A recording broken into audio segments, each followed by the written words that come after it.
You're listening to the Back Home Network, presented by Homefield Apparel.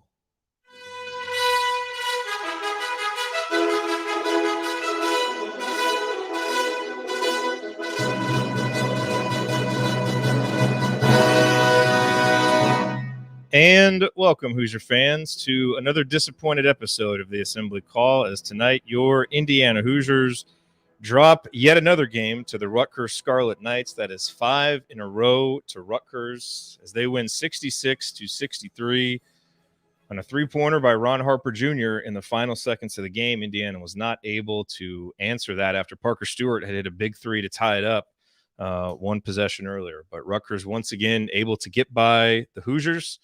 The loss drops Indiana to 18-11, 9-10 in conference play.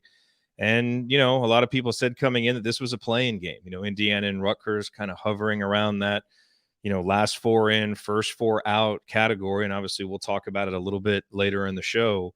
But, you know, where Indiana has, you know, especially after these last, you know, couple of games, you've kind of felt like, okay, you know, we're in. If the tournament ended today, we're in. I think as we go to bed tonight and we try to process this game, that feeling has shifted to being out and really needing to do some work here with one regular season game left against Purdue and then the Big Ten tournament. But just a disappointing night for Indiana at home with so much at stake against a team, obviously, that has beaten a lot of good teams, you know, but that has lost, you know, a few games in a row coming in. And the Hoosiers just are not able to close. And some of the same issues that have plagued this team in other key losses plague them again tonight. I'm your host, Jared Morris. I'm here with Andy Bottoms and Ryan Phillips, and we're going to break it all down for you on this edition of the Assembly Call IU Postgame Show. And we'll start the way that we start every show, and that is with our Hoosier Proud banner moment. You know, and I think, you know, for the banner moment, I'm going to go back to the 9:52 mark in the second half when, you know, Race Thompson, who obviously was honored with his senior speech tonight, knocks down a three-pointer that was a huge answer to a three-pointer that Ron Harper Jr. had hit. Harper Jr.'s three had taken it from a 7-point lead by Indiana to a 4-point lead, you know, and it kind of felt like Rutgers was seizing the momentum, and Race Thompson comes right back and hits a three-pointer, you know, showing off some of the range that we've seen more here late this season. Rutgers would go down and score. Rob Finnessy would hit a layup on the next possession. And at the 9:08 mark in the second half, Indiana's sitting on a 7-point lead. You know, they led by as much as 10 in the game. And that's just, it's a lead that you have to be able to protect. You know, I think if you had told anybody coming in, hey, you're going to have a 7-point lead with 9:52 to go, with 9:08 to go, will you take your chances? I think we all would have said yes, full well knowing that this team has issues protecting the leads, but you got to get the lead to win. And Indiana, you know, really did some good things at the start of the game. Trace Jackson Davis was outstanding at the very beginning of the game as Indiana seized early control. But time and time again, when there was a chance to, you know, to make a big three earlier to get on a run, Indiana just wasn't quite able to hit it. But in this instance, Race Thompson is able to knock down the three-pointer. And to me, it's the banner moment. You know, obviously, I didn't get a chance to hear most of Race's speech, so I'm not sure if anything was announced. You know, but if he does decide to move on, obviously, we appreciate everything that Race has given to the program. He's been such a terrific player. But if he does come back and decides to play one more year at Indiana, you know, him being able to step out and hit that shot with another year of working on it and getting comfortable would obviously be huge for that program. It was a big moment. Gave Indiana a 7-point lead that they should have been able to protect and win, but Rutgers would outscore Indiana by 10 points from that point on, en route to the very important victory for them and really a devastating loss for Indiana. All right, our banner moment, as always, brought to you by our friends at Homefield Apparel. Now in their 5th season of sponsoring the Assembly Call and their first as the presenting sponsor for the Back Home Network. And as I know that you know, Homefield has the largest collection of vintage IU apparel that you're going to find anywhere, with beloved logos like 2 different versions of the Bison and so many others. And if you support other college programs or have people in your life who do, Homefield probably has something for them. They just released Kansas this week. Villanova came out recently, you know, so there's still schools that they don't have, but they are slowly but surely, you know, just, you know, putting them all out there. And their thing is they go back, they pull these old awesome logos out, they give them new life. And it's unbelievable stuff. It makes you want to buy items for schools that you don't even cheer for because the designs are so cool. They have, you know, 120, 130 different schools And no matter what you buy, you know it's going to be comfortable. The colors are going to last through many washings. And you're supporting an Indiana-based company that came up through Kelly. And, really, there's nothing better than that. So go to homefieldapparel.com. Use our promo code HOME, HOME, to get 15% off your first order. That's promo code HOME for 15% off. Once again, the website, homefieldapparel.com. Wear one for the team. All right, well, it is time to move the ball, find the open man, and get some opening thoughts from the rest of our team. Andy, we will start with you, your bottoms line on a rough night in Bloomington. Yeah, I mean, it just all the hallmarks of key games that this team seemed to have a handle on and let slip away over the course of the season. And I think that's what when the season ends is what we're gonna look back on, is so many missed opportunities to get one or two of these games when it felt like they had momentum, were in control, and just couldn't convert. To me, this felt like a game in the first half where another one of those, you go to the locker room up 7, we're up 10 until Geo Baker made a 3 at the end of the half, and just one where went to the locker room feeling like should have been up more than 7. Missed a lot of open threes in that half. Came out to start the second half, kind of the customary, really was sluggish out of the gate. Rutgers was, when the big guys put the ball on the floor, was aggressively going to double team. IU had 4 turnovers in the first 4 minutes and change of the half. But then they seemed to, in the race 3 that you mentioned was almost the end of this. There was a stretch there in the middle of the half where they really seemed to right the ship. They were able to score a little bit. The problem was that basically after that, they went for 13 possessions and scored 6 points. Race hit that 3, and then there was a drive from Rob right after that. And then they just couldn't score, just littered with missed 3-pointers of guys that were open. And at the same time, a lot of people will lament the missed open shots that IU had in this game. And I am right there with you in that regard. But the defense really faltered down the stretch as well. For a team that is built on that as their identity, there was a stretch over really toward the end of the second half. Rutgers had 28 points on 19 possessions. And it just scored on almost, I think they scored on 16 of the 19, 15 of the 19. And IU just couldn't get stops. And some of that probably goes back a little bit to guys being tired. I thought Race Thompson didn't get subbed out until about 15 plus minutes into the second half. Geronimo came in and played well. Thought there was opportunities to let him get in earlier in the second half because he played well in the first half and brought a bit of a spark. And it just felt like, Woodson seemed like said after the game wanted to play his seniors on the Unite and whatever, but just felt like in a game like this that is incredibly physical and is just a meat grinder from start to finish, I just am not sure you can ride the guys for as many minutes as they did. And maybe that has nothing to do with the lack of defensive execution down the stretch and some of those kinds of struggles. But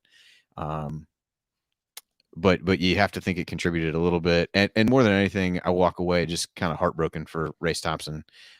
You could tell the way he slammed the ball down after Harper hit the 3 at the end. You could tell from the other way he was playing in this game, like how much he wanted it, how much this meant to him.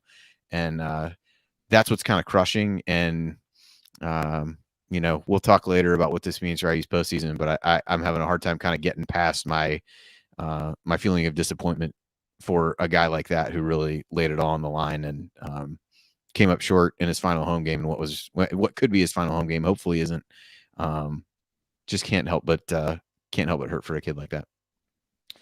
Yeah, the only thing I will say on the minutes before we go too far down that road is Rutgers had 4 starters who played more minutes than anybody on our roster. So it's a little bit tough to put it on that, I think. But there's plenty of other things to put it on. And let's go to Ryan for his rant. I'm just going to list games where Indiana had an advantage late, or at least was in it late and blew it in the last 4 to 5 minutes. At Iowa, Northwestern, not Michigan State, Wisconsin twice, Ohio State, and now Rutgers. All of those games, Indiana had a chance to win it late and collapse down the stretch. You could also throw, I mean, we've talked about this before, but they won the Purdue game, and it was great that they won that game. They stayed mentally tough, whatever. But if Rob Finney doesn't hit that 3-pointer, we're talking about how they collapsed down the stretch and had a good lead. Now, he made the shot, great. That was a guy stepping up and making the play that Indiana has needed somebody to make the play on all year. Parker Stewart hit a nice shot tonight after missing a ton. And then obviously, Ron Harper. But this game should not have been close. I'm sorry. You're up 10 against Rutgers at home. This is a quad 3 team, and you lose. This isn't about the last shot with Ron Harper. This isn't about some late game execution. This is about the same thing that has plagued this team all year long. They would open the second half pretty much every game, except for Minnesota, which looked like they had sort of turned over a new leaf, and nope.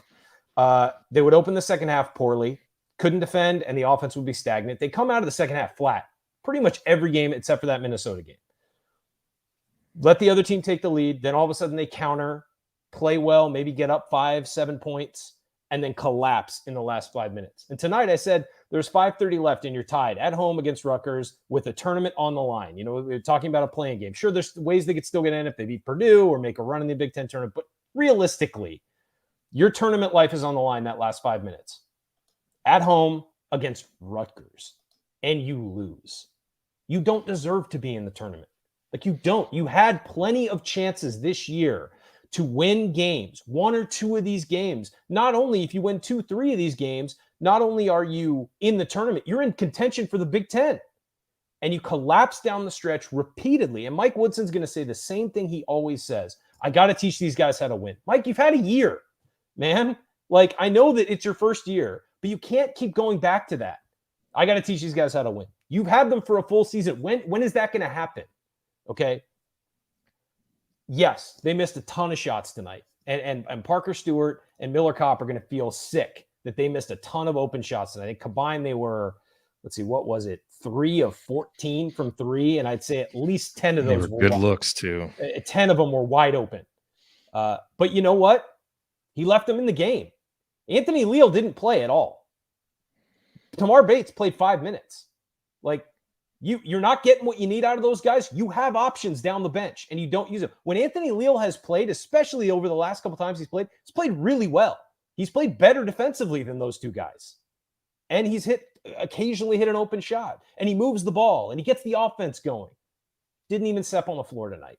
When you're not getting what you need from those guys, Parker Stewart was minus 14. I know plus minus flawed stat because, let's be real, Miller Kopp was plus 4. But honestly, you have other options. Use them. But why do you have the guys on the team if you're not going to use them? And to just this has been a repeated pattern all year. We watched the same game. Come in after halftime, flat, lose the lead. Go into half with a lead, lose it. Sort of fight your way back and then collapse late. And it's happened repeatedly and no changes. No changes to fix that. Nothing. They almost lost to Minnesota because of it. Because they just ease up in the last 5 minutes. And so when it comes to winning time, this team can't do it. And if they miss the tournament again, I've said I think it's terrible for the program. I think it's horrible for the program. It's unacceptable. It was unacceptable when Archie Miller did it. Unacceptable. The fact that Tom Crean missed the tournament a few times, he won 2 Big Ten titles. Missing the tournament is what got him fired. You cannot do that at Indiana with the resources available to the program, with the kind of players you recruit, with all of that. You cannot miss the tournament at Indiana. And so I'm ticked off because it's yet another season, 6 in a row, where it looks like they're going to miss the tournament. And you had a team, I'm sorry, I don't care what the arguments are. You had a team with enough talent to easily make the tournament, to comfortably make the tournament. And you just blew games you should have won. That's it. It's on Indiana. It's not on, Ron Harper made a great shot, and that's why we're not in the tournament. No. You had plenty of opportunities to do that this year, and you didn't do it. And I don't know what this program, it's not just Mike Woodson. The whole infrastructure of the program needs to take a hard freaking look at itself, because this is a pattern of 6 years now where you have enough talent and you're not succeeding. What's going wrong? 3 different coaches, 3, and it's the same result every time. Figure out what's wrong. Well, I will say this, and you make a lot of good points. I will give credit to Rutgers in this way, and I think it's an interesting juxtaposition with Indiana. And it's the reason why Rutgers keeps beating Indiana, and the reason why Rutgers has won some of these close games and Indiana hasn't, won some of these close games. And Rutgers isn't perfect by any means, but they're 11-8 and 11-8 in the Big Ten, and we're 9-11. And I think what you saw down the stretch, it's easy to say Indiana missed a lot of open shots. Hold on. And Indiana did miss a lot of open shots. But, Rutgers made some tough shots, whereas our two guys go whatever it was, 3 for 14. Geo Baker's 3 of 7. Ron Harper is 5 of 8 from downtown, 8 of 15 on the road in a must-win game. There is a mental and physical toughness to Rutgers that we haven't had. And there is an identity that the Rutgers program has that we don't have. And that is why we continue to lose to Rutgers and why they're a better program than we are right now. And until that changes, these results are not going to change. And so I do tip my hat to those guys because they've played a lot of Big Ten basketball. They came in and made big shots tonight in a big game, and our guys didn't. And that's why they won. And that's the difference between these two programs is identity and mental toughness. We don't have either right now. Jared, I was going to say, it just comes down to toughness. That's what it comes down to. You're right, mental toughness, physical toughness, whatever. When IU gets challenged physically, this team over the last 5 years, what happens? They wilt. They don't bounce back. I mean, you see it. Illinois challenged IU physically in the second half of that game.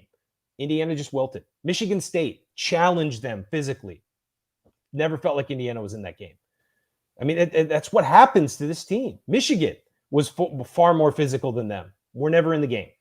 So the book is out. This program is soft.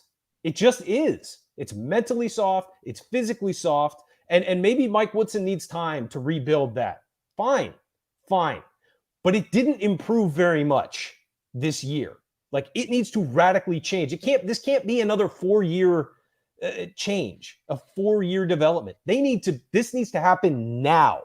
Today, there needs to be a sense of urgency, and it's felt like for Indiana over the past 6 seasons, there is no sense of urgency to fix this. Maybe we were soft on Archie Miller early on. Maybe we thought, okay, it's a massive sea change, whatever. But the signs were there early. That wasn't going to work, and we ignored it on this program.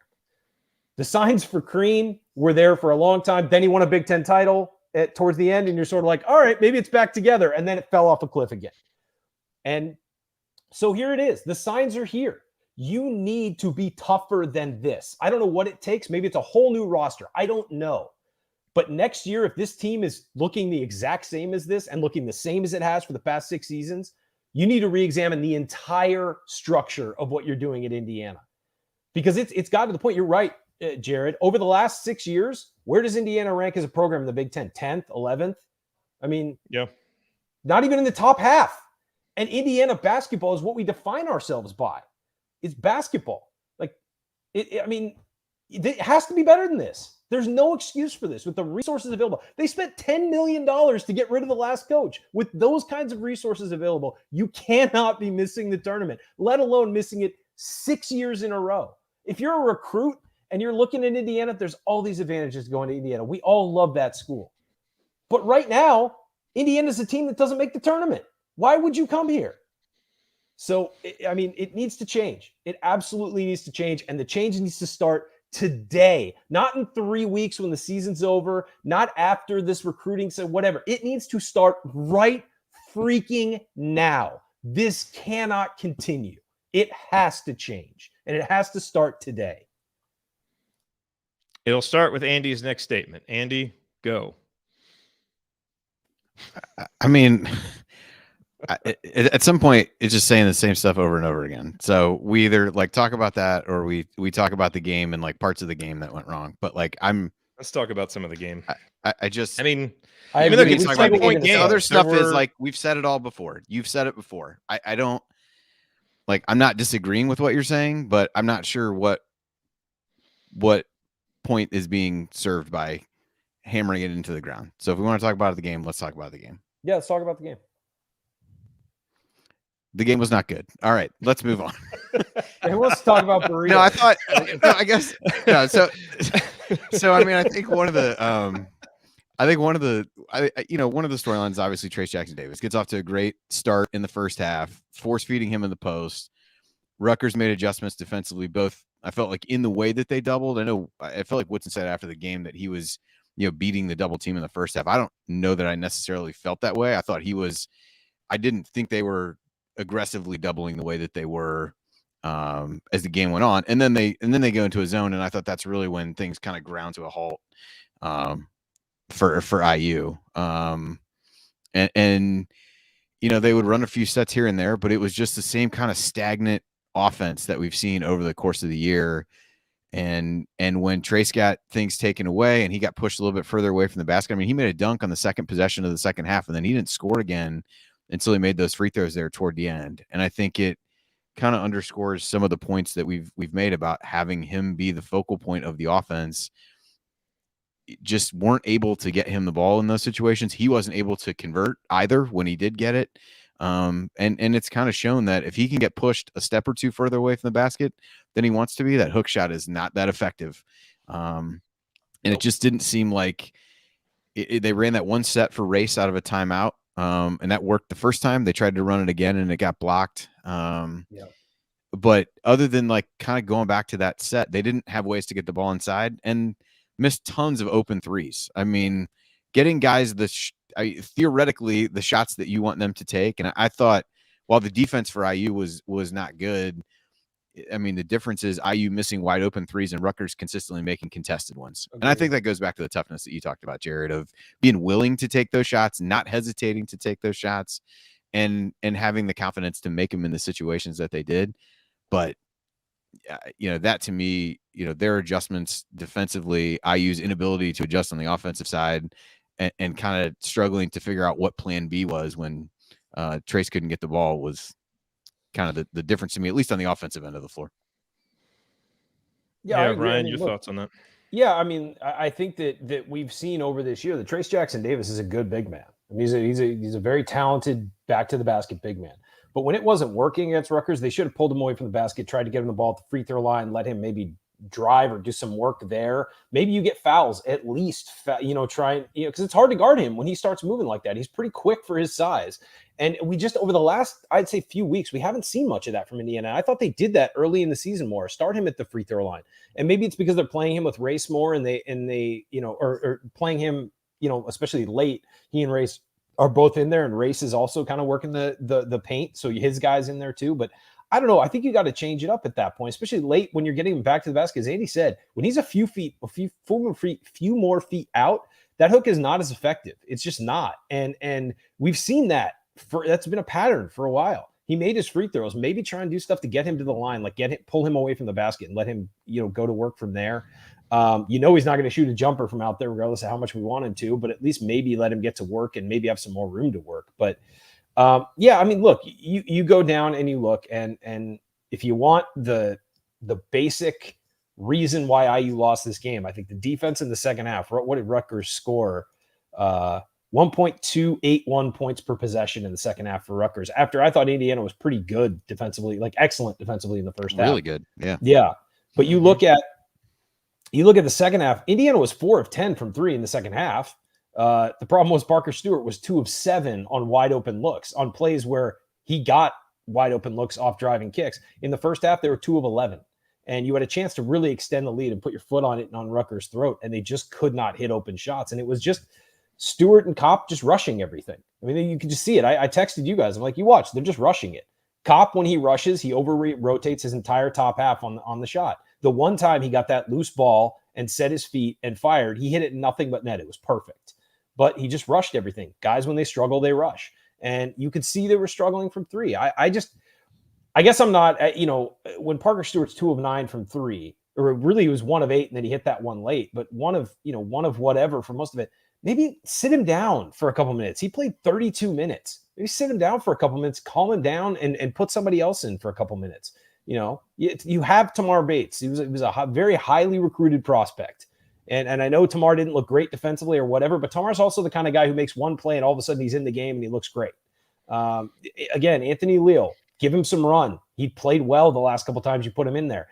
You have a chance to maybe let guys sit down and calm down. Instead, they were rushing. Kopp played 34, Stewart played 32, and they both struggled.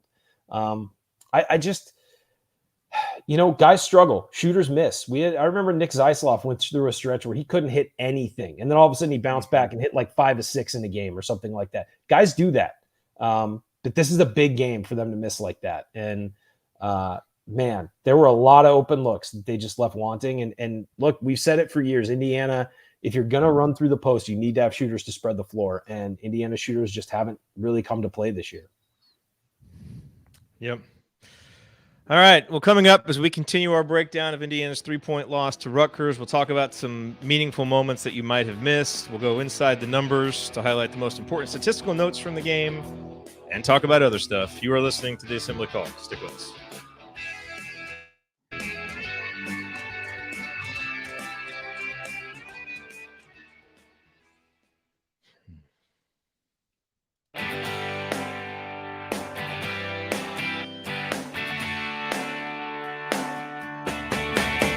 Hi, this is Jawan Morgan. What's the only thing better than getting IU's first triple-double in 47 years? Celebrating it with friends afterwards. Join Jared, Andy, Ryan, and Coach on the Assembly Call after every IU basketball game. Go Hoosiers. Thank you, Juwan. You are listening to the Assembly Call IU postgame show. I'm Jared Morris here with Andy Bottoms and Brian Phillips, and we are picking up the pieces from Indiana's broken opportunity at home tonight against Rutgers. I was really hoping by having the Juwan soundbite that we would channel Juwan against Rutgers on senior day. A triple-double, a 16-point victory. Boy, those were the days, when we could beat Rutgers. Those days are not today. But it's time, guys, for the meaningful moment that you might have missed. And, I'm not sure that anybody missed this because we've become so used to it. But I certainly thought it was a bit of a harbinger of things to come, and that's the three-pointer that Geo Baker hit at the very end of the first half. The first half, again, Indiana came out so strong early. Trace was so good early. And, it really, Indiana was up 16-12, and they kind of had like a 4 to 6 point lead. And it felt like they were playing 12 to 14 points better. They were just missing open shots, as we've said over and over again. And so you could pick almost any of those where, you've got an opportunity with, a full assembly hall and people know how big of a game it is. We couldn't hit any of those threes early that kind of blew the roof off and got a real big run going. And it finally felt like at the end of the first half, we really built some momentum. We get that 10-point lead. I don't remember who scored right before that, but we get that 10-point lead. It really feels like we're going to go into halftime, feeling great with a little bit of momentum. And this is what Rutgers did tonight. I saw a quote from Geo Baker at the end of the game. He said, "Our goal tonight was to come in and ruin their senior night," and that's what we did. And if I sound overly impressed with Rutgers, I am impressed with Rutgers. I'm impressed with the mental toughness that they showed to come make those shots. Because when it's 10 points, the home team is getting some momentum going into halftime. That's what mentally tough teams do, is they come down and knock down a three and just remind you, hey, we're here and we're not going anywhere. And this has happened to this team over and over again, where they'll play really well in the first half, and then something will happen at the very end of the first half, and it's almost like it just plants doubt. Like, remember Wisconsin went on that 5-0 run, then the game up there, right at the end of the first half. And it's like we've just seen that kind of thing happen. And I guarantee every IU fan, when he hit that shot, was thinking, oh, crap. And now, now instead of it feeling like you're up 7, it's almost like, it almost feels like you're tied. It's like you hit a 10-point shot, honestly. And I don't know what the team feels like, but we've seen this team struggle coming out of halftime so much that I think it's fair to question what happens to this team at halftime. And if some of those, little runs at the end of the first half just set the stage for some of the things that we see in the second half. So to me, that was a really meaningful moment, and Indiana didn't open the second half that great. Now they turned it around. And I think, the other moment that I liked is, Rutgers went on a 10-0 run early in the second half, took the lead, and Mike Woodson called timeout. Now, we've seen him allow those runs to just go, and hey, I'm going to let the guys figure it out. And I think that's when Rutgers had switched to his own. He called timeout, and what happened? I think Indiana immediately went on a 6-0 run. Xavier Johnson came out and made plays. He settled down a little bit. Well, they came right out and got the ball to Race Thompson. They finally ran some effective zone offense. We got a couple steals. Xavier Johnson gets a dunk, and we're up by 6. And so that's nice to see that he didn't let it balloon to a 16-point run. He called the timeout at 10, and so that's good. But you also think back to times earlier this season where maybe if that timeout comes a little bit sooner, look, and I think, you guys talked about this on a recent postgame show. If Mike Woodson is consistently going to say, I've got to teach these guys how to win, it might not always be letting them figure it out on their own out on the court with guys who have never won before. Sometimes you have to micromanage and call timeouts and do that. And so to his credit, he did that in that moment and it helped. But obviously we weren't able to get it done, moving forward in the game. But those two moments really stood out to me. One as a bad turning point, one as a good turning point for Indiana up there at the end of the first half and the second half. Andy, what moment stood out to you? Well, I think what you talked about there was at the end of the half. Geronimo is the guy who made that. The shot clock's running out, turns around, makes a tough jumper. And you kind of felt like, because there were some missed opportunities there in a few places down the stretch of the half, because the defense had played really good. They forced 3 straight turnovers there for a little bit, but missed some opportunities to extend the lead. And then, to your point, Rutgers, gets it there. You've got the slow start, and to me, again, it's just there was a stretch, even when IU was playing well in the middle of the second half.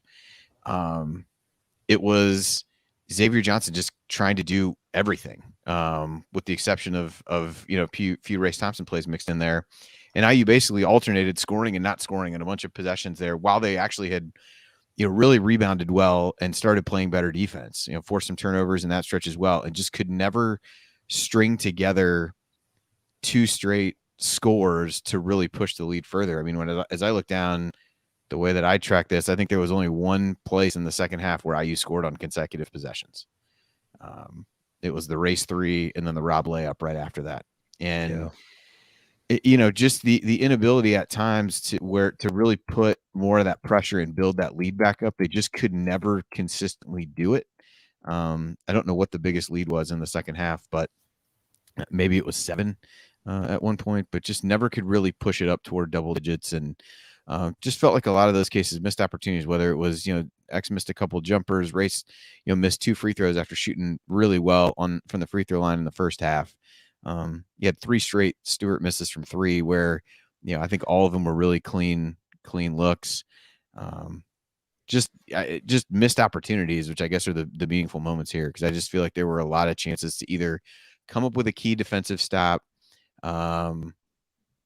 or, figure out some way to string together a couple of baskets. And I think that speaks a little bit to the mental toughness piece that you had. I saw somebody in the chat say, Rutgers out. How are they mentally tough? Look at their record or whatever.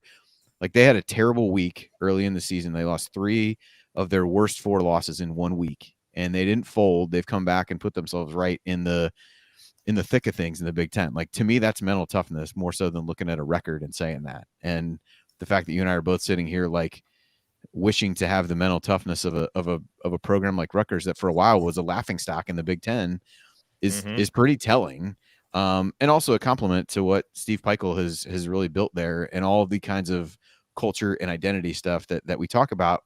And those things are established in moments when you have the, killer instinct to get that stop when you really need it, to string together a couple baskets and really put that kind of game pressure on somebody. And that's just what IU doesn't have right now. To me, that's I just look back and it's just a slew of missed opportunities, both to make a defensive play or to make something happen on the offensive end.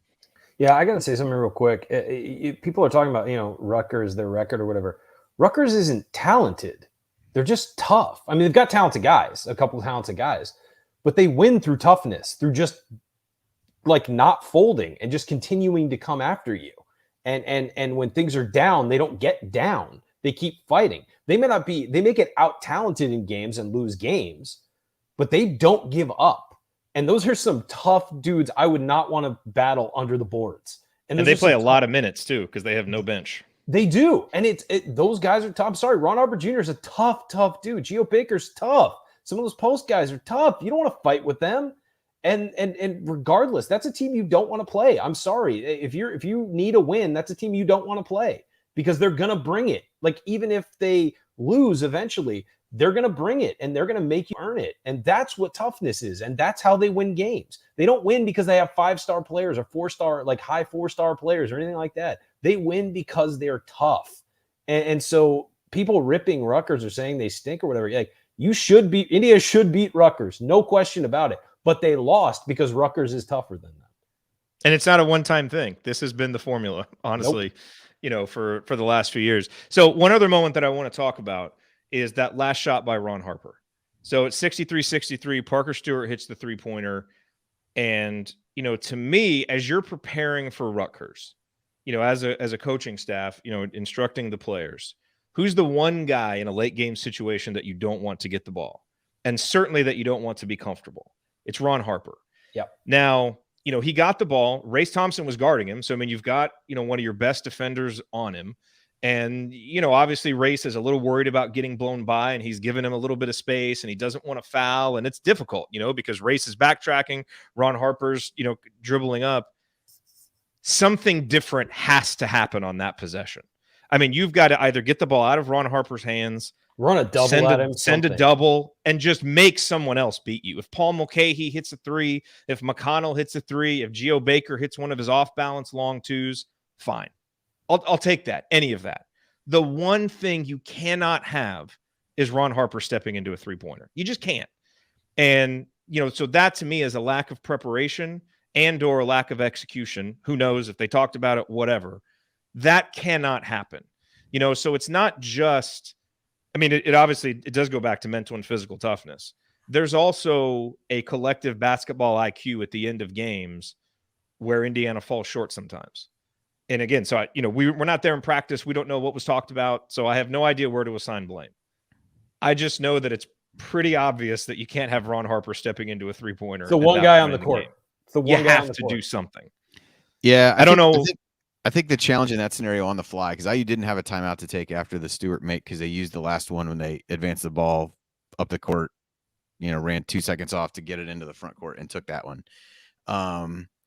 But as I'm thinking back to the play, you basically had Geo Baker at the top, toward the top of the key, Harper on the side, and everybody else was away. So the only guy who was anywhere close enough to run a double at him to actually and could get there at that point was Xavier Johnson, who was the guy responsible for Geo Baker. So I agree with you. I found myself saying the same thing, and I watched the playback, and I'm like, I don't really know where the double has to come from on the fly in that way.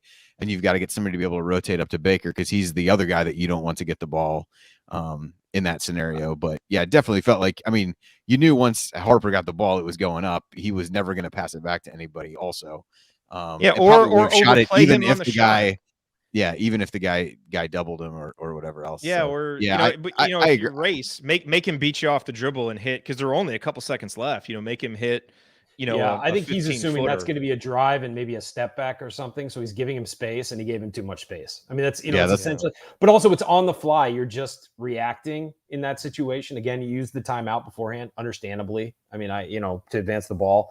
But yeah, I agree. I felt like there was just sort of like that. You essentially get into pickup game mode at that point. It's just going to come up the floor, and it's just their best guy against yours, and something's going to happen. And look, you're right. I feel way better about Harper driving at that point than I do about him stepping into a three. So I don't care how far out it is. Like, I mean, we've seen him hit long threes all year. So yeah, get up on him a little closer. And I'm sure Race would tell you, he should have been up tighter on him and forced him to drive. Andy, do you have another one? Yeah, I did. I wanted to just talk a little bit about Jordan Geronimo. We talked about the play at the end of the half. I thought even when he finally got in the game in the second half, almost immediately, catches the ball at the elbow, made a shot, continues to play well against the zone, and thought he had earned the chance to play more based on how he had played in the first half. Did a good job keeping things alive. And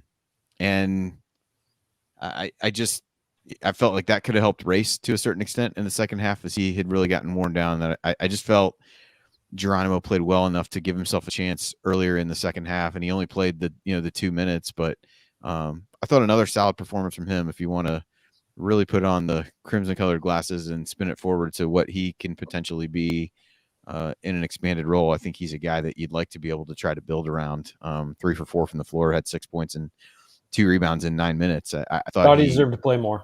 Thought he was active and the kind of guy who might be able to give a different defensive look. Now, I think, to be fair, I think Baker hit the shot over him at the end of the first half. So, it's another, guy where he's a tough one a little bit to get the ball over, but,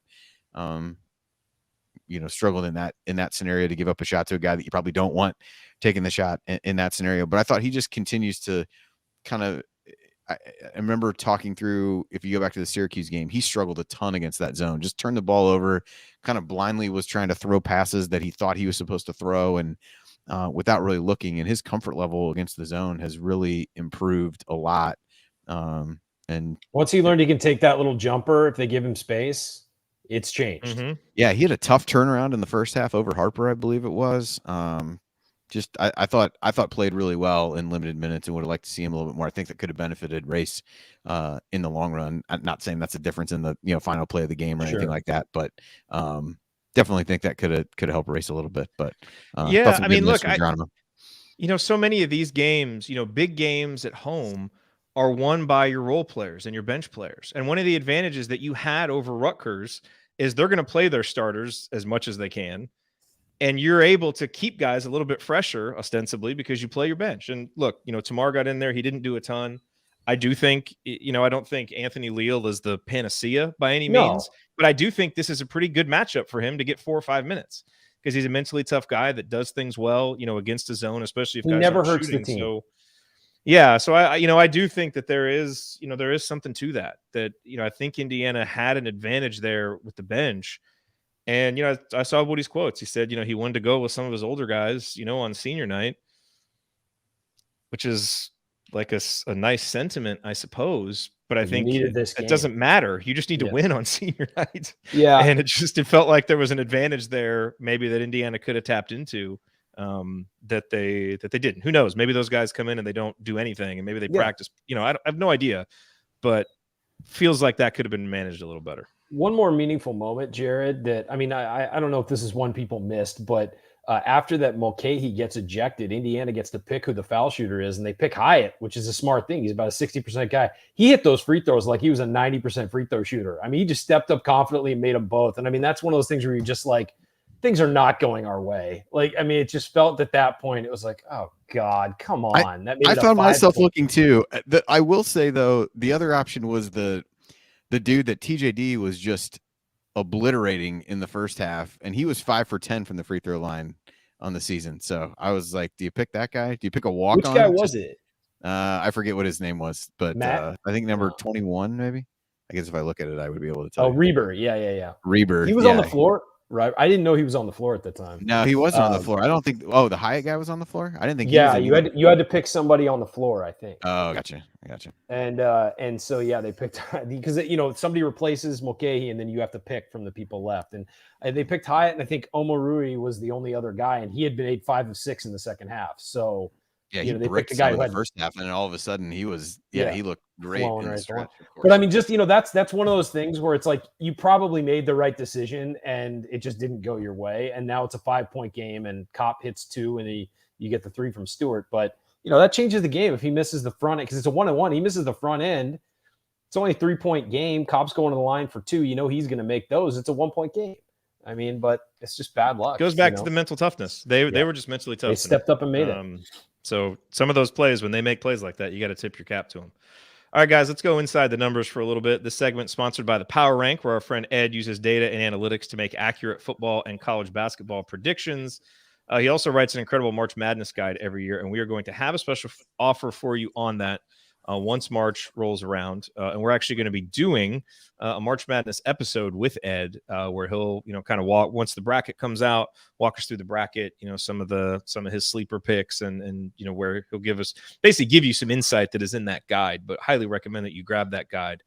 But what you should do now is go to thepowerrank.com/AC and subscribe. You also should follow Ed at the Power Rank. So follow him on Twitter, go to thepowerrank.com/AC and subscribe to his newsletter.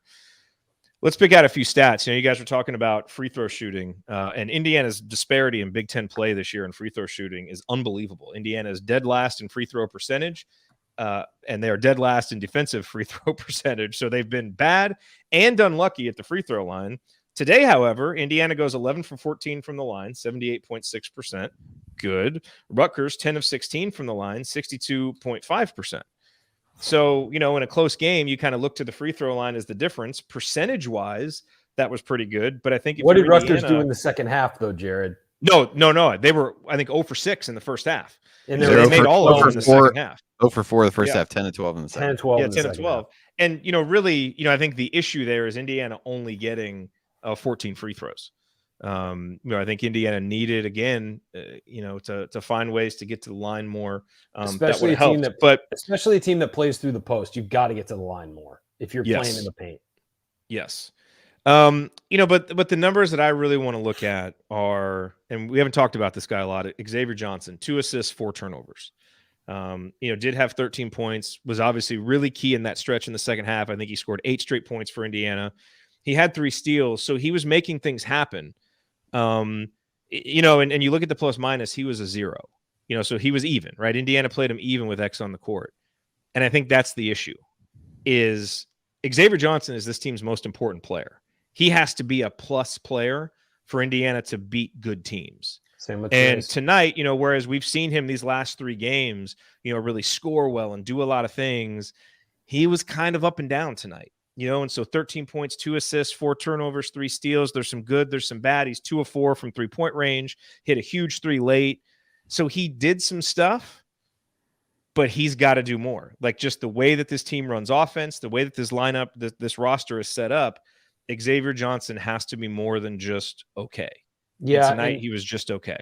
And the zone can neutralize a point guard, because there aren't as many opportunities to drive one-on-one. What it does is it emphasizes, unless you're a point guard who can really knock down threes and get open. And think about X, is he's actually hit open shots lately really well. Yes. The problem is his shot takes so long to get off because of the motion that he can't get it off as quickly as some of these other guys, some of the other point guards in the league that can just catch and shoot quickly. But yeah, on a night where Indiana isn't shooting well, you need more from your guards, in some capacity. I thought that X, that stretch was enormous, but I thought it was just a disjointed performance. And then when they went zone, against the zone in the second half, he really struggled to find ways to beat it. And, man, it was just, he's played so well lately. It's hard to criticize, but really seemed to struggle tonight when they went that. Those 3 steals were all big, and that, that stretch of about 5 minutes where he kind of took the game over was really impressive. Yeah. And Andy, I'll lead you into commenting with this. Rutgers out rebounds Indiana 33-21. Second chance points 12-8. So just kind of slight advantages in those 2 kind of toughness categories. Bench points are 8-8 and points in the paint are 26-26. And those are 2 places where Indiana needed to have an advantage. So you kind of played Rutgers to a draw in the places where you needed to have an advantage. And then on kind of some of the toughness stuff, Rutgers was just slightly better. And they're slightly better on the scoreboard. Yeah, the rebounding, I really thought Rutgers started to get to a lot of the 50-50 balls over the course of the game, because IU, fatigue. I think at one of the very first media timeouts, but Rutgers played more minutes. Let's stop saying fatigue, though. But that's the thing, is you can say that, Jared, but maybe they're just better prepared for that. I mean, maybe they're just their training is better. Maybe they're better for that. I mean, like we've seen it over this year. The guys are tired late in games for us. It doesn't matter how many minutes the other team plays. They don't train exactly the same. Let's call it mental toughness then. Fatigue just sounds like a cop out. But Race was dead tired with 5 minutes left. I mean, it was clear. Yeah, I mean, you just looked at, they had 7 of their offensive rebounds and 8 of their second chance points in the second half. I just felt like there were a number of times when, and some of it was they're missing threes long and running the ball down. Like there's some of that is, that leads to hustle type plays. But I thought that, I mean, really short of the first handful of minutes of the game, Rutgers really dominated on the glass. And so that I think was a big one. I agree with you about and kind of same thing with the points in the paint. I mean, I used first 14, 16 points from the field, at least were all from the paint. And that really leveled off as the game went along, forced IU to become a jump shooting team. And we talked about, how good the shots felt like they were from a, shot quality standpoint or whatever you want to say, but they just didn't, just seemed like didn't have the same energy, I guess, in the second half, particularly like Trace. I think he, and part of that is he was so involved early on and he really brought it early in the game. And then I think some of that waned a bit in the second half as he became less involved in what was going on, and then tried to ratchet it back up there toward the end. They were force feeding him the ball again. Got that offensive rebound late, couldn't put it back after Race missed the shot, but just felt like his energy really dropped off when he wasn't getting the ball as much. And I guess to a certain extent, maybe that's, offensive system and how you do enough to keep him engaged in those scenarios. But I think the offensive rebound and the rebounding in general were kind of a symptom of some of that as the game went along. Ryan, any statistics that jump out to you? I just looked at the plus minus from the second half. I know plus minus flawed statistic, whatever, but it's not. Let's just stop saying that though, because we cite it every we show. do. Minus 12 calling for it a flawed stat. minus 12 for Race Thompson, who I think we all agree plays really hard and tries his best, but just struggle. Parker Stewart was minus 18 in the second half. I just really because I was seeing it for the game, and but I would say the points per possession offensively for Indiana in the second half is 0.939. Like the offense in the second half this year has not been good for Indiana all year. I mean, that's been an all year thing. That's not a new thing, but it's just amazing how starkly different it is from the first half, 1.103. And then the second half, 0.939. And it always reverses the other way for the other team offensively and defensively for Indiana. So Rutgers is like 0.5 points per possession better from first half to second, based on the way that I had it, which is quite a swing. First half for Rutgers, 0.833 points per possession. Second half, 1.281. I mean, so it's just for some reason, it just flips both ways for Indiana, first half to second half. And we've talked about it. It's a pattern. I mean, I don't want to beat that to death, but it's there. And I don't know what you do to change that. I don't know if, teams are making adjustments against Indiana clearly at halftime, and Indiana is typically not, it looks like they're not making adjustments at the substantial adjustments at the half. Then they wind up countering a little bit to those adjustments, usually 4, 5, 6 minutes into the second half. And then the other team counters back, and it winds up being Indiana not being able to do it late. So it's just an interesting pattern that's happened all year, and obviously they have to figure out what that is. Well, I think to circle back to Xavier Johnson, which I kind of got sidetracked there by some of the other numbers that were cited. I felt like this was a game where I guess two things. One, he really struggled to get others involved. Only ends up with 2 assists. I mean, when this offense is looking even remotely good, it's typically the result of him being a distributor. Now, we could certainly argue that there were guys on the receiving end of some passes that if they make shots, he probably had 6 or 7 assists over the course of the game. But I thought more than that, this was the first game in a while where it felt like he really got caught up in things other than just playing basketball. And it ends up in Mulcahy taking a shot at him. I think there were multiple other times when he kind of got in the scrum a little bit, trying to almost bait somebody into something. I thought they made the right call that it wasn't a hook and hold on that offensive foul they called on Rutgers there. But I felt like he got more involved in those kinds of things than what we've seen from him in recent games. And maybe that impacted his play. Maybe it was something else. But I felt like that had kind of gone away to a large extent. It wasn't gone totally, but it felt like more of those moments with him tonight than what we've seen recently. Yeah, it's part of who he is. I don't think it'll ever go away, but you try to. Yeah, I don't think it will. To manage it just felt like it had been, it had not been front and center. Yeah, and I felt like some of it was more tonight than it has been. It feels like there are longer gaps without it now. Where he's able to just play than we saw. Agreed. The beginning of the season, it was every few minutes something like that. And I didn't feel that way tonight. I thought there was like a lot of chippiness. And I think we saw Rob get a little bit chippy with somebody where he dove on the floor for a loose ball and kind of wrestling with it there. I think there were a couple of those moments for everybody. But the last thing I want to say before we close this segment, Ryan, it goes back to what you said about the second half adjustments. And I think it is a reason to feel relatively pessimistic about what can happen the rest of this season. But I also think that it kind of baked in there is, a reason to perhaps be somewhat patient. And here's what I mean by that is the Big Ten is a really, really well-coached and well-scouted league. And a lot of the other coaches have seen these Indiana players. They almost have more experience with them than Mike Woodson does because they've seen him and game planned him against them for a couple of years. And so what we have at Indiana is a coach in his first year in college coaching with assistants that he's with for the first time and players that he's with all for the first time. And so in a league as well coached as the Big Ten, to not expect there to be a disadvantage there is probably unrealistic.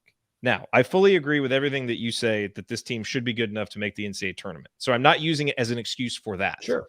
No, I get But it. I do think some of what we see in the second half is just a lot of stuff that's just first year coach, new staff, all that stuff. And I think as he gets more experience, hopefully there's staff continuity and those guys work well together. They'll start to be able to catch up to Steve Peichel, who's now been there 5 or 6 years with staff continuity and players that he's had for 4 years.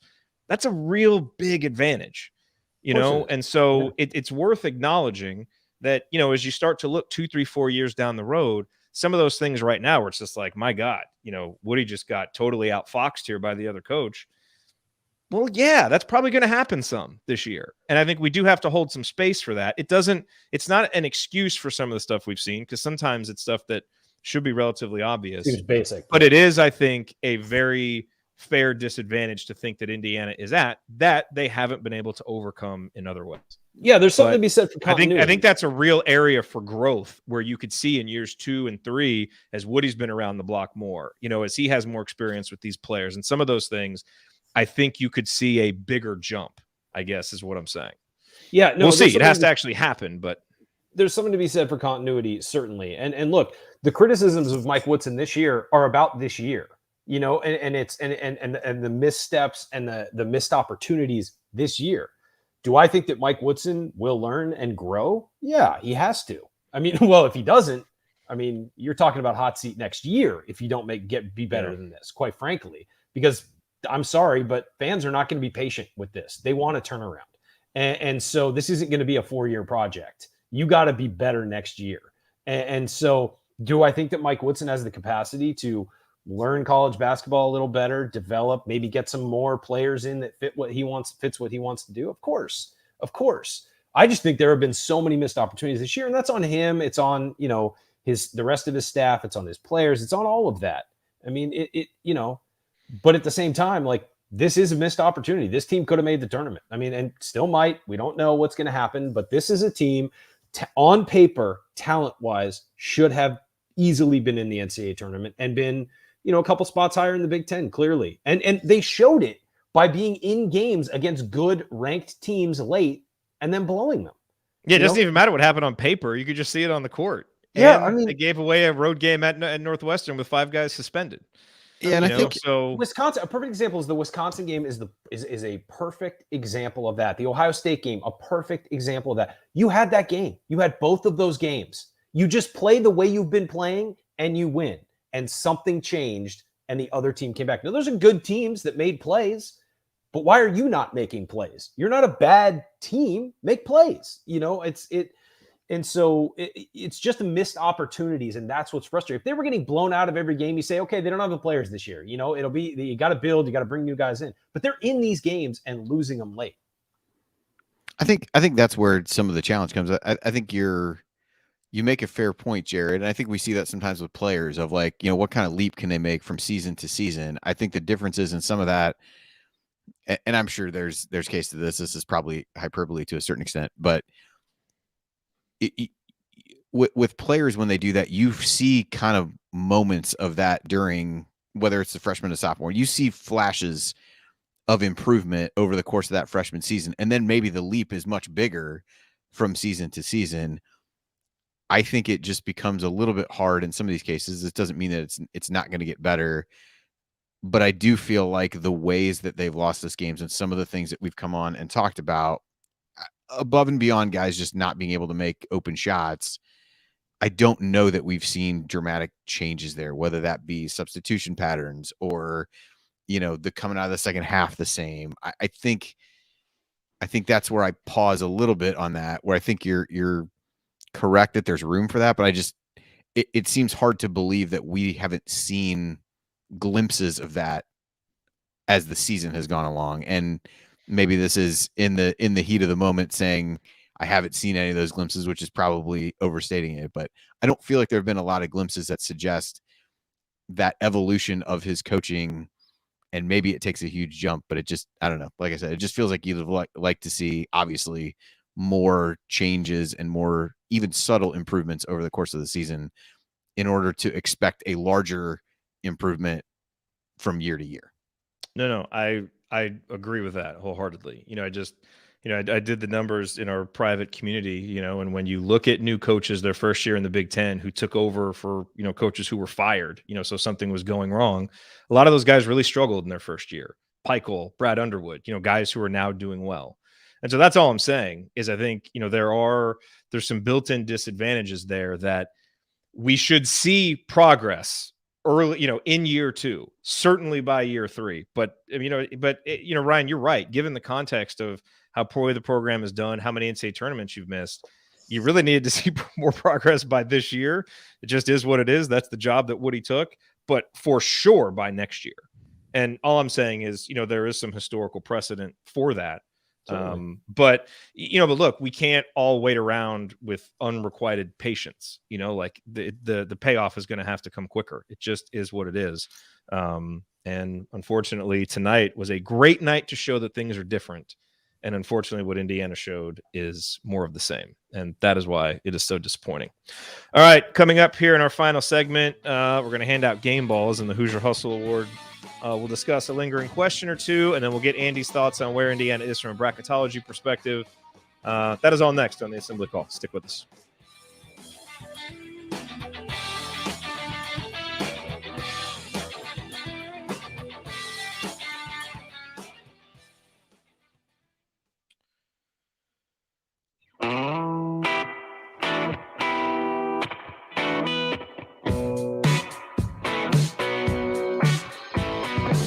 This is Nick Zeisloff. I never miss an open 3, and I never miss an episode of the Assembly Call. Thank you, Nick. You are listening to the Assembly Call IU postgame show. Catch us live immediately following every IU basketball game and every Thursday night at our website, assemblycall.com. And make sure that you sign up for our free IU Hoops email newsletter. Almost 10,000 of your fellow IU fans have subscribed, and you can join for free at join.assemblycall.com. That's join.assemblycall.com. I'm Jared Morris. Ryan Phillips is here. Andy Bottoms is here.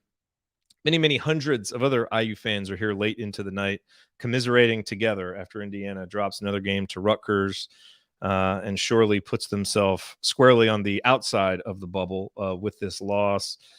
Let's hit this segment quickly. Game balls, never fun giving out game balls in a loss. And really, I don't think there are any obvious choices here. Statistically, Trace had 19 points, 19 boards, and was, dynamite. At 19 the very points, beginning. nine boards. 9 boards. Sorry, that's what I meant. And was great at the beginning of the game, only to really not be heard from much. By the way, meaningful moments. That play at the end, I don't know, there's like a minute or two left where he and Race both had really close looks at the basket and both missed.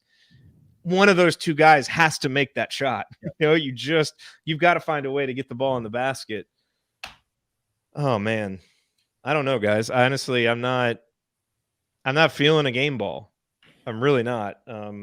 I'll go to you guys first to see if you can maybe inspire a different thought.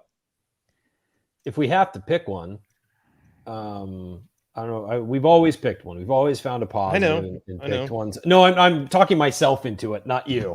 I guess we've always found a positive. I guess I'll have to give it to Trace because they built the lead on his back early, and he was very aggressive early, very aggressive. Now, the whole time I'm thinking, can he keep it up all game? They went to the zone and really pushed him out. I mean, that was part of the reason he wasn't heard from. And again, I think they should have worked him in the high post against that zone instead of maybe Race a little bit, pulled them away from the hoop, tried to do something there, especially late when they went back to man-to-man, pull them away from the hoop, But, 19 points, 9 rebounds. Statistically, he's the guy. Plus minus was 0. So at least, he played them even. But yeah, I'll give it to him. I thought, you could say Race Thompson just for everything he does, but I thought he had a pretty rough game defensively. He just had some tough assignments. It was tough assignments for him, guarding out on the floor when he was guarding Ron Harper. That's really tough for him, quickness wise and all that. So I'll give it to Trace. I do think, and I made this comment on Twitter, Trace needs to stop hunting block shots.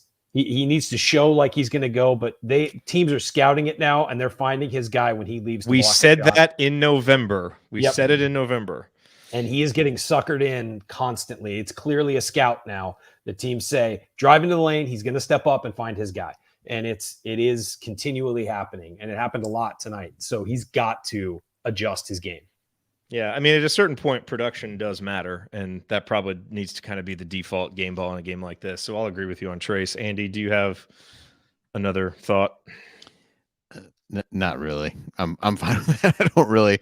I found myself as you were. I found myself coming to the realization toward the end of the last segment. I was like, oh, we got to give out a game ball. So I hurriedly was looking at the box score and was kind of like, I think I ended up in roughly the same spot. I don't really know that there was another clear choice to be honest with you. Geronimo was really the only other guy that I would think of, which is a little bit difficult because he only played 9 minutes. But yeah, otherwise not a lot of clear cut candidates. So if you guys said Trace, it doesn't really matter who I would pick, but that's fine with me. Hey, do we know what happened in Western sectional game? I don't have a text from Coach. I was following the score. They had got down early in the first quarter, came back, I think took the lead at the end of the third, but then I think Peru went on a big run in the fourth quarter. So it looked like they were going to lose, but I didn't actually see the final. Oh, damn. Sorry, Coach. All right. And it is time now. The Hoosier Real Hustle Award. The Hoosier Real Hustle Award, sponsored by our friends at Evansville Security Services, based in the hometown of IU legend Calvert Chaney. Evansville Security Services provides off-duty police officers to businesses and individuals throughout Indiana. Remember, prevention cannot be measured. So let Evansville Security Services help you prevent a bad outcome today. Go to evansvillesecurityservices.com to learn more. That's evansvillesecurityservices.com. My first instinct is to give this to X because he played hard as usual, and he's usually a guy that you can, reliably give this to, and had some, those steals and the big energy in the second half. And got Andy, to your point, got Mulcahy to punch him with just. He did. He pushed him pretty bad on that. You know what? He didn't take a swing. I know he did it. It worked. But I thought there was a little bit. Because there was more of that tonight, and I think it might have worked against him. I'm actually going to give the Hustle Award to Rob Finney, who I thought twice was the first guy diving on the floor after loose balls. And in a game where Indiana lost, I think, because of mental and physical toughness, I thought this was a game where Rob showed both. He played 17 minutes, had 2 assists, no turnovers, was his usual kind of inefficient self as a shooter, 1 for 4, but did have that big bucket late. And I thought, again, was one of the guys that was, and he, didn't back down against Rutgers from a toughness perspective coming off the injury. So I was impressed with Rob's hustle. Today he hustled himself into a couple steals too, or at least 1 steal and a few deflections. So Rob's my guy for the Hustle Award tonight. Yeah, Rob's a good choice. I'm going to go with Jordan Geronimo though. I'm sorry, when he was 9 minutes of hustle and he only played 2 minutes in the second half. I don't understand why he doesn't play more, especially over the last few weeks when he's played very well. He's the bull in the china shop. Sometimes he fouls a little bit too much, whatever, but he's only going to get better with experience, and I feel like he's a guy who they need to play more to give those big guys some more, breaks, mix in some breaks. And I think he plays well with both Race and TJD, and it allows Race to put his back to the basket sometimes, and it allows Trace to have some more room because Geronimo usually slides out to the perimeter. I don't know. I don't get it. I thought his first half was really good. 4 points. He had a rebound and played 7 minutes. Second half, 2 minutes, got a bucket, and got an offensive rebound that was a really big rebound, got fouled on it. So I got Geronimo. Totally get giving it to Finney, though. I thought he played very well defensively. Indeed, we have a few chat mob votes for Maurice Creek for getting out of the Ukraine. Yeah, or Ukraine. It's not good news. That is great news. Sure. By far the best news of the week for sure. Yeah. You want to break the tie here on the? Yeah, I'll go with Geronimo. Although I do the couple plays you mentioned where Finney's the first guy diving on the floor. I thought were important, but I thought Geronimo came in, played hard, played reasonably well defensively. I think he's gotten better on that end of the floor, and came in a key situation late, made that jumper to kind of get things get IU back on the board there, and so I'll go with that, but certainly no issue with Rob either. Yes, and a vote. Oh, I hit the wrong one. A vote for Libby, Megan's mom, one of our long time supporters, having a heart procedure done tomorrow. So we wish her the best, absolutely, as she goes in for that. so that she can be back and ready and yelling at the TV and calling stuff out as Indiana plays in the Big Ten tournament. All right, gentlemen. Well, as we look ahead, Indiana now goes to play Purdue on Saturday, which is an interesting game. You know, there was a thought here that, okay, hey, Purdue can be playing for the Big Ten title, and Indiana maybe coming off 3 straight wins, and now you're almost playing more for seeding than you are to get off the bubble. And instead, Wisconsin bakes in a couple of threes, and Purdue might be a little bit deflated because they aren't going to win the Big Ten, and Indiana comes in perhaps deflated because they lost to Rutgers, but it's Indiana-Purdue. And it's a big opportunity for Purdue to close out Big Ten play the right way to avenge that loss from earlier this season. And just to beat IU, which we know is all they think about 365 days a year. And look, for Indiana, it's a huge opportunity. I know that we've all just written in pen that this is a loss, and that is clearly the most likely scenario, given how hard it's been to win up at Mackey. But now you've put yourself in a position where you got to find a way to go win this game. And if you do, it's it would be huge. And look, this Purdue team is really good, but they're not unbeatable because of the way that they play defense. Maryland went in there and took them all the way down to the wire. Now you would assume Purdue will be more focused for this game, and they will against Maryland. But this game doesn't seem like the kind of just a bridge too far like it did earlier in the season. Again, I think it's unlikely. The most likely scenario is Purdue probably wins by 10, 15 points. But Indiana can beat them. They beat them once. This Purdue team can be had if they don't come and shoot the lights out, and if Indiana can go make some shots. But it's going to require a lot more mental and physical toughness than we saw tonight. So, and now, Andy, as we look at it from a bracketology perspective, where do you think Indiana is right now, and how big of a boost? If they win at Purdue, they're in the tournament, right? I mean, I think that would put them back on the right side of the cut line. I don't know that it is a foregone conclusion at that point if you lose the first Big Ten tournament game. It just depends what other people are doing around them. So, right now I would have them out. Certainly I had them as one of the last couple teams coming into today. So I think you're hard pressed to, one of the things they had going for them. I don't know how much Rutgers moves up in the net based on winning this game, but one of the things you had going for you was you don't have a quad 3 or quad 4 loss. That changes if assuming Rutgers stays in quad 3. And just a lot of opportunities for IU, but not enough wins against tournament caliber teams at this point. So the Purdue one would be huge because it gives you another road win for one and a huge, quad 1A road win at that. So while it would certainly help, I don't know that I would say then it's a done deal that they're in, but I think if they don't win that game, they probably got to get to the title game in the Big Ten tournament, which I'm sure everybody is really waiting. Super confident about. Yeah, everybody feels great about that.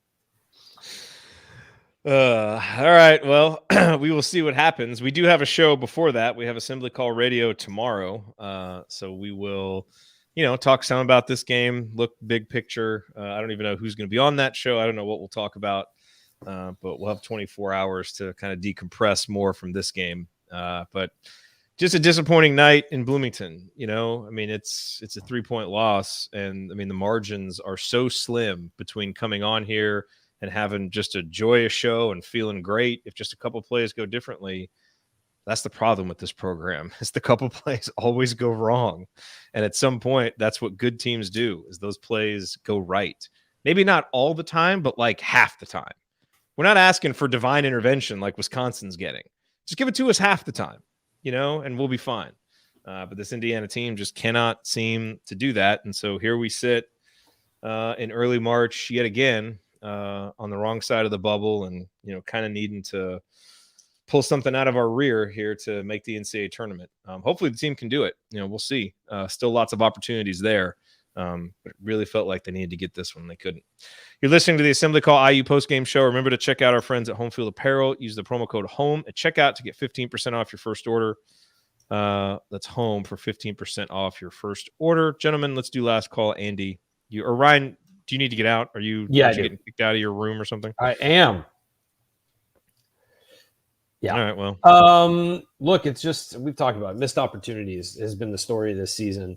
I'm not going to focus on that. We've talked that, as Andy said, we've beaten that to death all year. It's true. We all know it.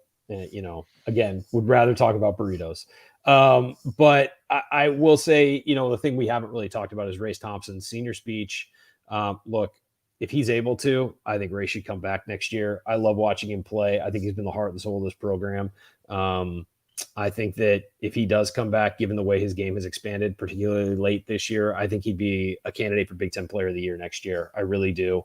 And I think that it would be wonderful to see him back in Indiana uniform. If not, wish him well. I'm sad that he's played 5 years in Indiana. And again, there's a slim chance they make the NCAA tournament, but in 5 years, this program hasn't gotten him to the tournament. And that's really sad. And it really sucks because that guy plays all heart and he, is an all-effort guy, and I would be fine renaming the Hustle Award after him because I think he does so many things on a basketball court that help you win games.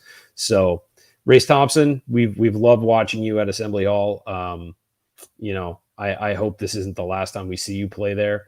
And it's been ever since I remember doing the scouting report on his high school highlight tape and really loving him and thinking this was going to be a guy who'd have a great career at IU. He has had a great career.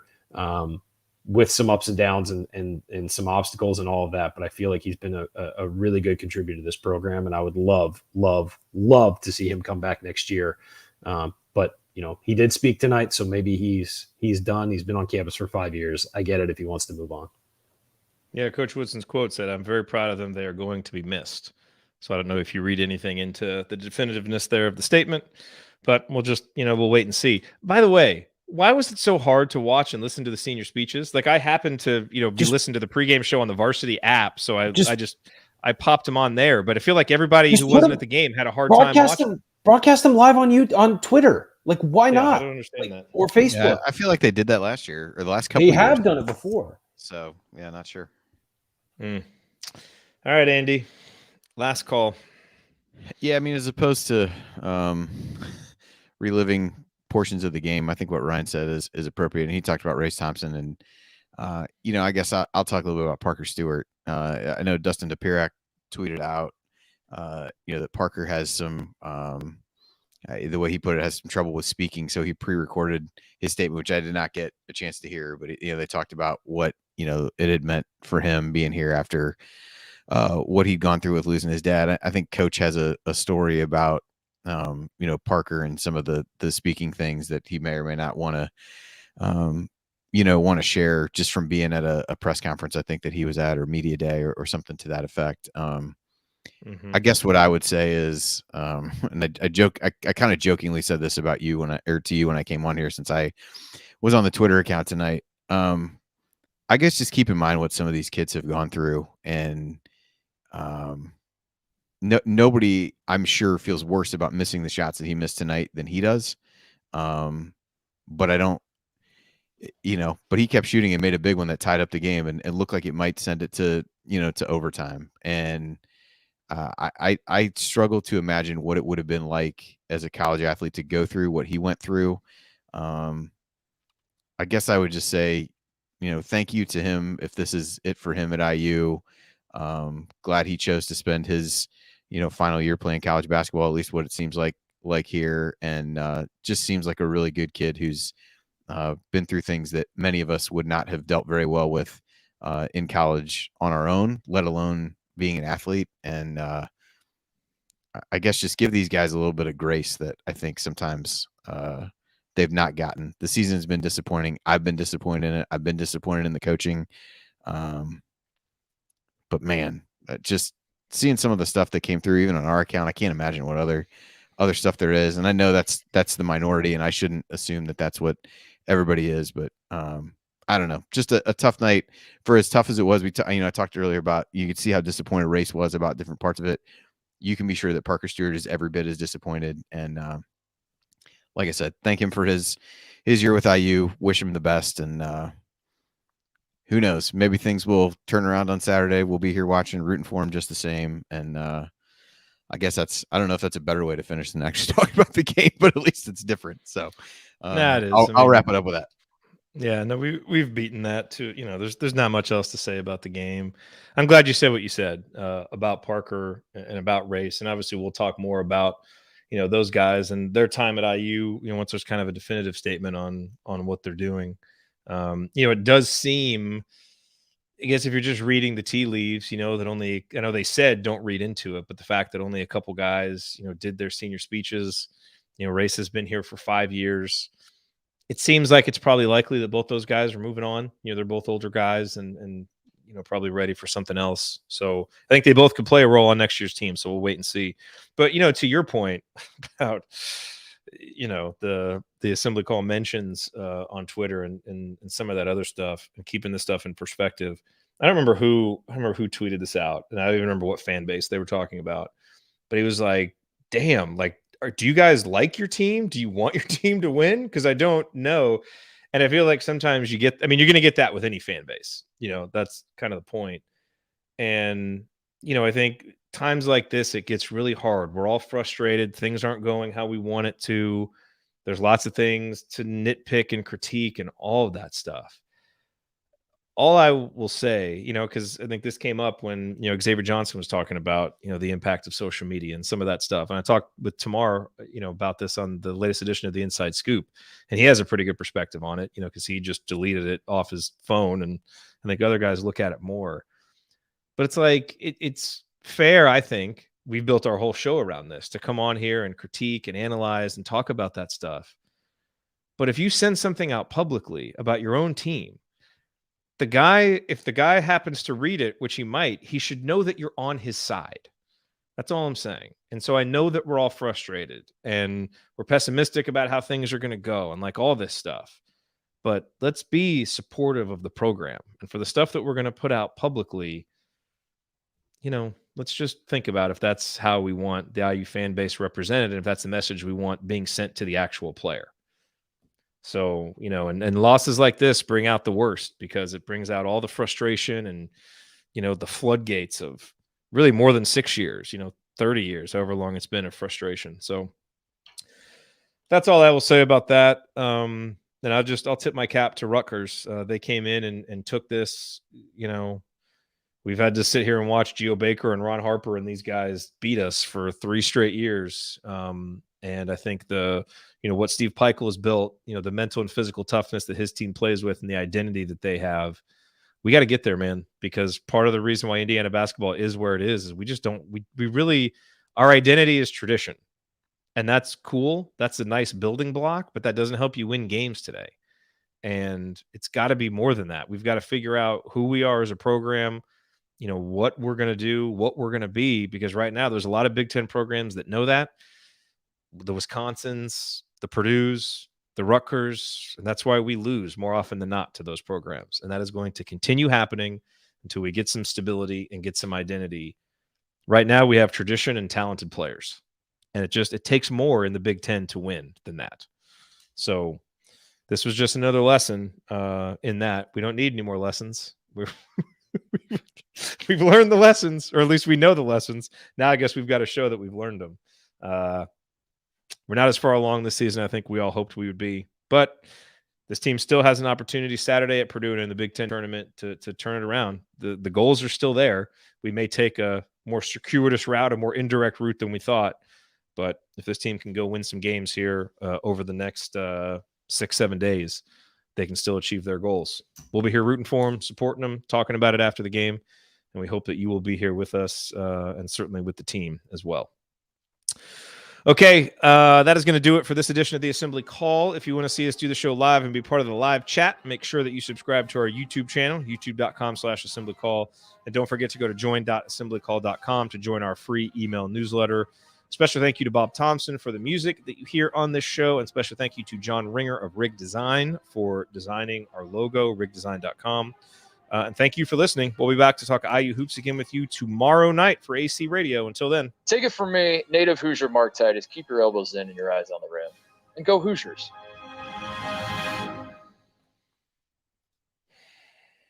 Thank you. Thanks for coming out. All right, I got to get out of here, folks. Thank you. Yeah, it's a good one to end on. I got nothing else. Yeah, I'm not Man. sure one to end on that's better than that is there to dig through and dig for. You know what really sucked at the end there? So I was watching the game without audio, because it was kind of a disaster bedtime. Like my daughter didn't fall asleep, and then my son didn't fall asleep, so I ended up like rocking him to sleep. So I'm watching the game on TV with him in my arms and no audio. I'm just sitting there like hoping he doesn't wake up. But man, like I really felt for a while in the second half, like we're up by 7. It's like, okay, like we got this. And it's like, man, with every minute that it ticks closer and closer to the end of regulation, my confidence just was dropping. I got more and more worried. And it's like, I think we were down 3 with like a minute 45. And I'm thinking to myself, dude, the game is not over. I'm like trying to like talk, like give myself a pep talk. I'm like, this game is not over. But I sat there feeling like there's no way that we can win, which I hate. Like I hate not, but it was just my visceral reaction to the moment, seeing those guys. It's like, if they need to make a shot, they're going to make it, and we're not going to be able to make one. And for God's sakes, that's what actually happened. Hard not to feel like that creeps into the guys playing the game too, which I know. I probably give them credit for being a little bit more mentally tough than you or I are, but I find myself thinking the same thing of like, man alive, how do you not find a way? But and I think part of it is a little bit who they were playing. I mean, not to beat the Rutgers thing into the ground completely, but just knowing the shots that Baker and Harper have hit, not just against IU, but over the course of time. And it's like you got 2 guys over there who are not even the least bit afraid of this moment. And that is an unsettling feeling when you don't really feel the same about necessarily about IU in that vein. But yeah. All right, man. Well, I know you got to go do bracketology stuff. Yeah, it seems like a lot of crazy these stuff. Are the late nights for you. Yeah, luckily I'm not having to update stuff daily, but it's trying to keep track of some of the stuff. I've flipped the Auburn game on my phone. They were about to lose, but they're in overtime. They look like they're okay. But yeah, a lot of other bubble teams not really playing very well. Good. There's a group of ACC teams that like Notre Dame lost, which certainly doesn't help IU's case. Xavier is going, and I had a good friend of mine's a Xavier fan. He texted me, and after the IU game, he was like, yeah, I think our programs, it's like watching the same game over and over and over again. He goes, it seems like IU's problem is getting a lead and not being able to hold on to it. He goes, Xavier's problem is they never get the lead in the first place anymore. So not sure if that's better or not, but the Jerome Hunter breakout has not happened. I take it. It has not. I've watched a few of their games. It has not. Well, all right, man. Who knows? All right. Well, we'll I don't know when I don't even know what we're doing tomorrow. I don't know when I'll talk next. I know I'm not on because it's Jen's birthday. So yeah, you are not on. I don't know. We'll just come on here and play a tape of the Iowa game from 2016 or something when we did close games like this out. I think people could use that right now, to be fair. Yes. I think that might be good for all involved, to be honest. So yeah, anyway. I mean, Tom Crean's not going to be doing anything here in a couple weeks, so maybe he can come teach us how to be a champion. Oh boy! I think so. They put up. I saw someone tweet earlier today. There's like 1,700,000 permutations of what the SEC tournament could be, except there's one spot set in stone. It's Georgia, 14. Yeah. All the other ones are up for grabs. Well, there you go. Okay. All right. Well, on that note, on that awesome note, let's go to bed. All right. Thanks for being here, everybody. Appreciate it. See y'all. Talk to you tomorrow.